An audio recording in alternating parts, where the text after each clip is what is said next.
Hey everybody, you probably already know I'm a big fan of Clank. Well, if you don't, I am. And I really like Clank Acquisitions Incorporated. It was and still is my favorite legacy game, and I'm really excited for the second one to come out. But in the meantime, I've got Clank Catacombs. Now, this absolutely tops my chart of all the base straight Clank games, and I'll tell you why in this review, because this game has Clank and then some.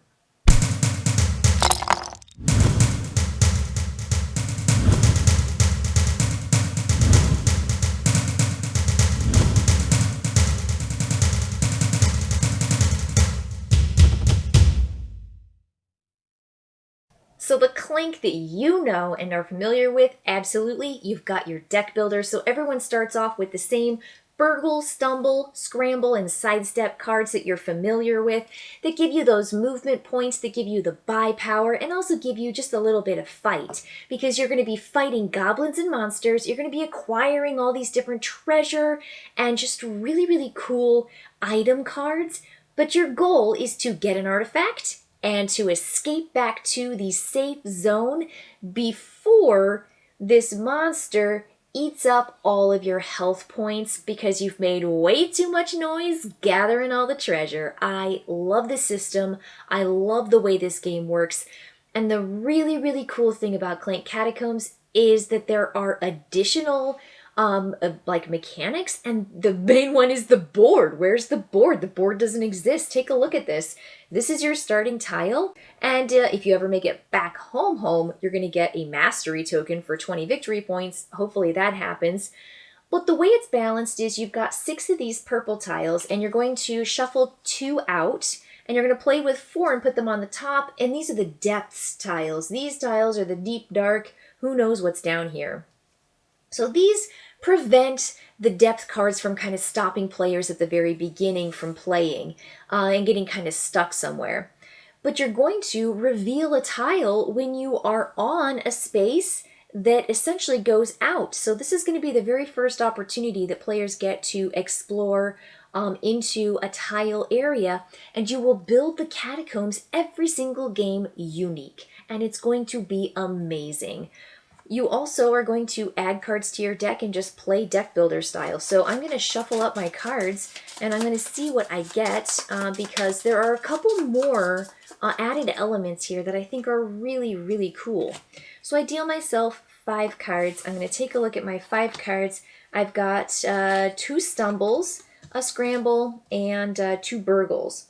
So what that means is stumble, yep, you better believe it. There we go. I'm going to add a clank. I am just tripping all over the place. So I go clonk clonk, yikes, but that's pretty much resolved. I'm going to be able to move 1 step, so I'm going to take my figure and move down. Anytime you move into this kind of crystal cave area, it stops all your movement. No matter how many you have, you left, you don't get to use them. But fortunately, I got 1 foot, so I was able to move 1 step. That's my scramble card. But I also have this symbol up here, and that's going to allow me to purchase. And I've got 1, 2, 3 purchasing. I can invest in, let's say here I've got 3 points. I can buy this Explore that's going to give me some movement and some more purchasing power. I can get a 2. I can come up here. I can afford this card and this card together, or just that card. Wow, that's really good. You get to draw more cards, but you really make a lot of noise. That smash and grab is dangerous. Trash this card, use it 1 time, and it gives you a big old payoff. And up here, this gives you some real fight. So it's like getting a mercenary card, but it allows you to do a special ability, and it gives you a victory point. I mean, this is why the game works so well, because you get amazing cards like this, and I think I just want it. I want this card, which means I'm going to take the payoff as my total 3 points. I take my cards, I place them in my discard pile. We're going to replace these, and no dragon, and no dragon. Okay, so you always check to see if there's a dragon. You also check to see if there is once this card is added to the row, you activate something. And that's my turn. So my opponent's going to go and they're going to do their turn. And however many players you have in this game, it goes 2 to 4. Then it's going to come back to me, and I'm going to get my remainder 5 cards. And I've got my foot, and I've got 4 burgles. So what I'm going to do is I'm going to move, and I choose to go this direction or this direction. And I have to choose before I draw. So let me just take that route, this purple back tile right here.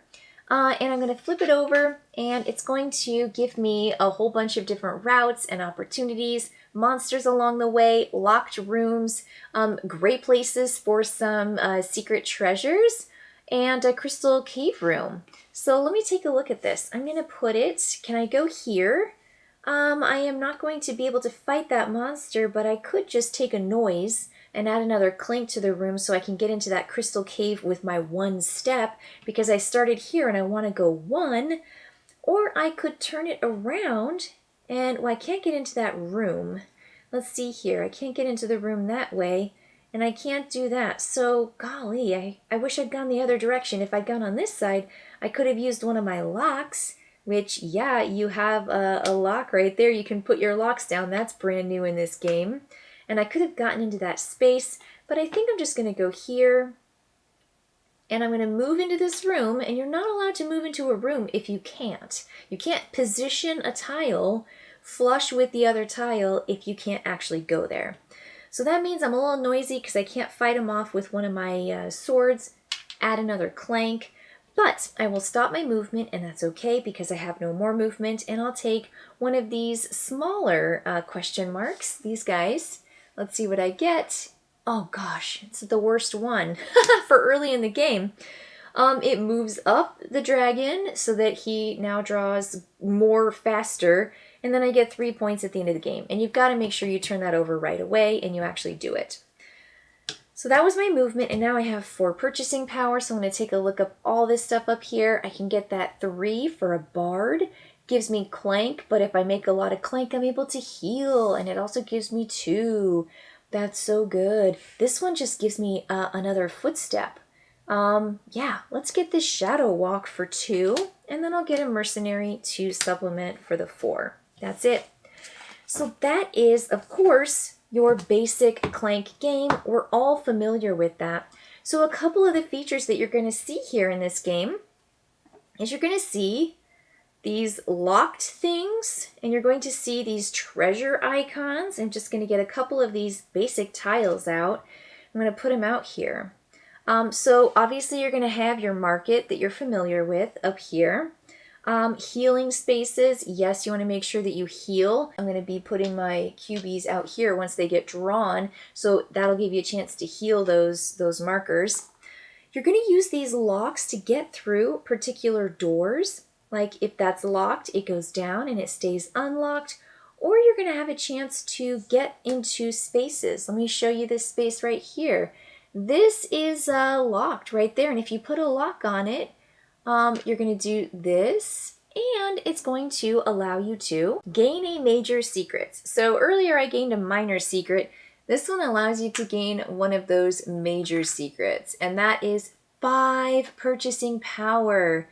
Dang, that's so good. I could buy that curator. Look at this curator right here. Oh, I want that curator. She's so expensive. And every time you play her, you draw a card for every artifact you have. That's so good. Or I could add it to the existing purchasing power and get Grand Theft. Take a lockpick. This is a great way to generate lockpicks, and it's built into the game with the cards to allow you to generate more because you start with 3, but you also will use them, and then you won't have any lockpicks left, and you'll see that to get back to certain places, you're going to need lockpicks. Like if you want to come back here to get home, there are 2 locked doors unless you come back up this route down here. There are some other features as well. You're going to see these things, they're portals. That's what these little pink, blammy symbols are. And portals allow you to travel to other portals with the same movement action.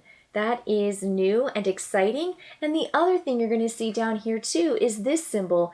That tells you that you can unlock this much like you do the other room. And when you unlock it, you're able to take a secret tome and add it into your hand. It is normally 7 cost. It gives you 7 victory points, but that's a way to get one for free, and it's 7 victory points for the cost of one of these lockpicks. So those are a couple of the features that happen with the lockpicks. And the last feature is, let me see if I can rifle through here. If I can rifle, here it is. Fantastic, I found it right close to the top. This is the prisoner. If you unlock this with one of your lockpicks and you're in that space, you get to have 2 prisoners. So what 2 prisoners means is that you go through this deck here and you're going to take 2 prisoners and they become yours and they will give you special abilities. So if you take a look at these 2 right here, all you have to do is look at the guide, the token reference guide, and find out what it says. So those 2 specifically are the Golden Monkey Bot. It counts as a monkey idol for all purposes, and it's worth 3 points at the end of the game. Instead of having one of these other monkey bots that are up here, well, it's not a bot, it's just a monkey. The hear no evil, see no evil, smell no evil? No, speak no evil. Smell no evil should be one of the monkeys. But this acts as one of those, and then the other one is the sorceress, worth 5 points at the end of the game if you have at least 2 secret tomes. And I just showed you how to get one is by going on that space that lets you get one. So these token prisoners, you just put them in front of you and they give you victory points at the end of the game. They are so cool. It is a fun, wonderful way to give you some other kinds of goals and opportunities in the game.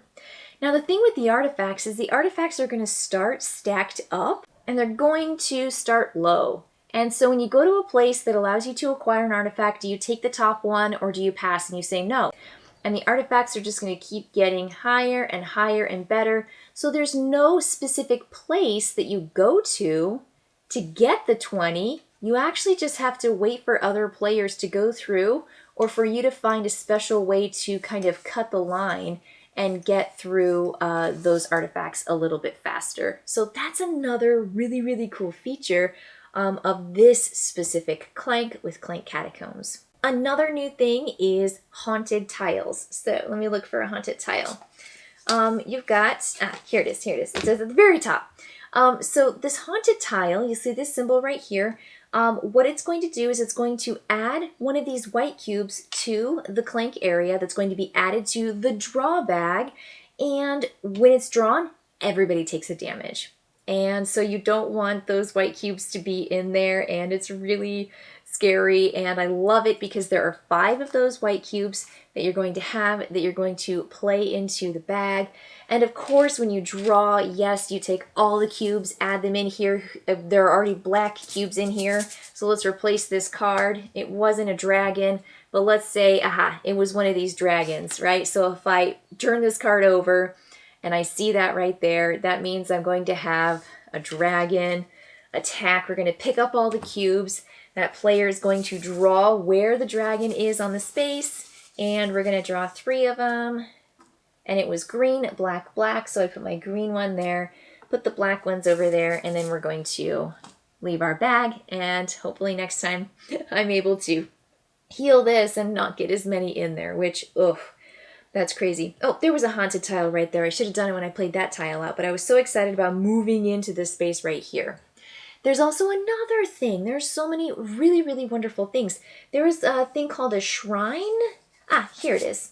So this is an interesting feature that allows a player when they move into that space to add one of their cubes. And they get a coin for that. And that's great. If they run into another space that has another shrine, here it is, they are allowed to, let's say they move over around and they bring it here. They put another cube in that shrine. They now get $2. And yes, there's another shrine, and if you put a cube in that one, you're going to get $3. So when you just go to that space, you are adding to and accumulating your score, and you're just going to count all of them in all of the shrines. You're not allowed to put more than 1 cube in a shrine, but it's just, again, another really, really cool feature. There's just some wonderful choice here about, do I spend time unlocking something to get a bonus, or do I just sit here and get the $1 and then go into a portal, pop out here, walk into this crystal cave, getting a minor secret? The cards are phenomenal. I mean, you've got this massive stack here that works so well. I just really, really enjoy this. I think it's endlessly replayable, and every time you do your board, every time you go down into the depths, when you go into the catacombs, it's going to be a different game. It's going to feel different, and as with every deck builder, you're going to build a different deck every time because these cards come out in just a totally different order, and each game feels very, very unique. I love the lockpicks. I love the prisoners. I think the ghosts work. I think the Wayward Shrine works. I think the Crystal Caves are just dynamite. I mean, on point with Clank Catacombs. Again, can't wait to play it again, and it is my top base game of Clank experience. So if you want to try Clank, if you've never played it before, this is a good one to start with because it is just wildly fun and exciting and never the same. So enjoy Clank Catacombs, and again, I'm just so glad I finally got my hands on it. I had to wait, and sometimes when you wait for something and it just delivers, there's nothing like it. So just a real joy. And again, I'm waiting for my Clank Acquisitions Incorporated, my Legacy Game 2, the second version of the Legacy game. But in the meantime, I will definitely be playing my fair share of Catacombs. All right, everybody. I'll see you next time. Bye.